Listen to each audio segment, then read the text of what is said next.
New sponsor by Lords furniture জগতের এক উজ্জ্বল নাম।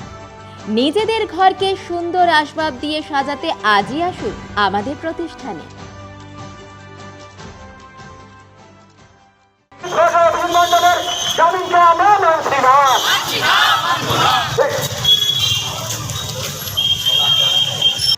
আরজিকরের ঘটনার পর ধৃতদের জামিন ও সিবিআই এর চার্জশিট পেশ করার ক্ষেত্রে দীর্ঘসূত্রতার বিরুদ্ধে এসইউসিআই জলপাইগুড়ি শহর লোকাল কমিটির সদস্যরা মিছিলে শামিল হন। এদিন বিক্ষোভ মিছিলটি কদমতলা, কামারপাড়া, পিসি শর্মা মোড়, সমাজপাড়া, থানা মোড় হয়ে শেষ হয়।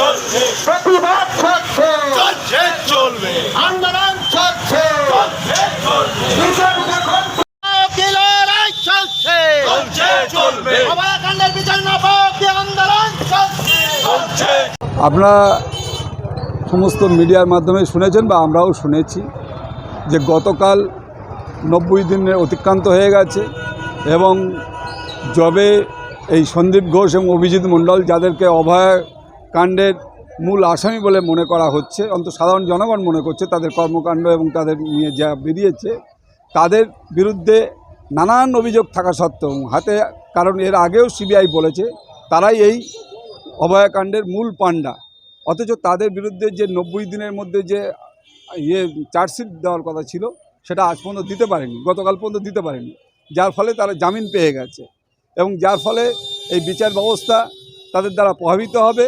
এবং আমরা মনে করছি যেভাবে এই জামিন পেল তার পরিপ্রেক্ষিতে আগামী দিনে অভয়ের ন্যায় বিচার পাওয়াটা একটা খুব অসম্ভবের জায়গায় চলে যেতে চলেছে। তাই সাধারণ মানুষকে জোটবদ্ধ করে যেমনভাবে যে আন্দোলন গড়ে উঠেছিল সেই সময়ে আবার সেই আন্দোলনের তীব্রতা নিয়ে আসার মধ্য দিয়ে জনগণের এবং অভয়ের মা বাবার যে ইচ্ছা, অভয়ের এই যে নারকীয় হত্যাকাণ্ড তার বিচার চাই, ন্যায় বিচার চাই, সেটা আমরা পেতে চাই।